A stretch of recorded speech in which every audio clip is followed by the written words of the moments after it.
ప్రియమైన దేవుని పిల్లలారా, ప్రభువైన యేసు క్రీస్తు వారి పేరట మీ అందరికీ వందనాలు. ప్రభు పేరట మీ అందరికీ శుభము, దీవెనలు కలుగునుగాక. ఈ ఉదయకాలం పరిశుద్ధ గ్రంథము నుండి దేవుని వాక్యాన్ని చదువుకుందాం.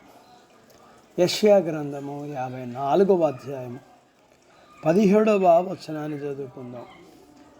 నీకు విరోధముగా రూపింపబడిన ఏ ఆయుధము వర్ధిల్లదు, న్యాయ విమర్శను నీకు దోషారోపణ చేయు ప్రతి వానికి నీవు నేరారోపణ చేసేదవు. దేవుడు తన మాటలు మన కొరకు దీవించునుగాక. ఆమేన్. ప్రియమైన దేవుని పిల్లలారా, శత్రువు ఆయుధ కర్మాగారము నుండి రణగొణధ్వనులు వినిపిస్తున్నాయి. ఎందుకు అంటే పరిశుద్ధుల మీద వాడు దాడి చేసే నిమిత్తం వారు ఆయుధాల్ని తయారు చేస్తున్నారు. పరిశుద్ధుల ప్రభువు అనుమతించకపోతే వారు ఆ పని కూడా చేయలేరు. ఎందుకంటే కొలిమిలో అగ్ని ఊదే కుమ్మరిని ఆయనే చేశాడు. వారు ఎంతగా ఆ పనిలో నిమగ్నమై ఉన్నారో చూడండి. వారు ఎన్నో కత్తులను, బల్లెములను తయారు చేస్తున్నారు.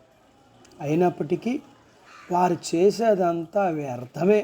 ఎందుకంటే నీకు విరోధంగా రూపింపబడిన ఏ ఆయుధము వర్ధిల్లదు అనే వాక్య ప్రకారం వారు తయారు చేసే ప్రతి ఆయుధం మీద ఇది వర్ధిల్లదు అని వ్రాయబడి ఉంటుంది. ఇప్పుడు మరో శబ్దాన్ని విందాం. అది వారి నాలుకలతో చేసే దోషారోపణ శబ్దం. సుత్తులు, శానాలతో తయారు చేసే ఆయుధాల కంటే నాలుక చాలా ప్రమాదకరమైన ఆయుధం. అది చేసే గాయం చాలా భయంకరంగాను బాధాకరంగాను ఉంటుంది. ఇంతకీ మనకి ఏం జరుగుతుంది అంటే నిందలు, అబద్ధంగా పలికే చెడ్డ మాటలు, వెన్నుపోట్లు, అపహాస్యాలు మొదలైనవన్నీ విషపూరిత బాణాలే. అయితే వాటికి మనం ఎలా ఎదుర్కొనగలం? వాటిని మనం ఆపు చేయలేకపోవచ్చు, కానీ వాటి ద్వారా నశించిపోకుండా మాత్రం తప్పించుకోగలం.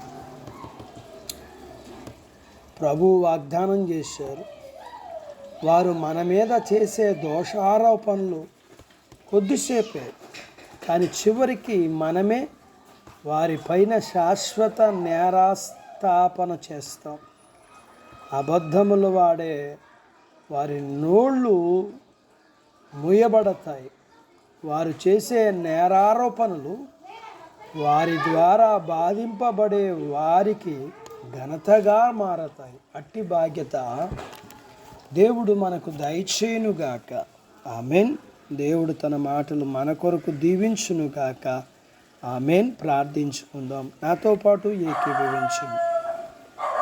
మమ్మల్ని మిక్కిలిగా ప్రేమించిన మా ప్రియా పరలోకపు తండ్రి, మీ పరిశుద్ధ నామమును బట్టి మీకు వందనాలు. ఉదయకాలం మీ పాదాల దగ్గర మీ లేఖనాన్ని నేర్చుకోవడానికి సహాయం చేశారు.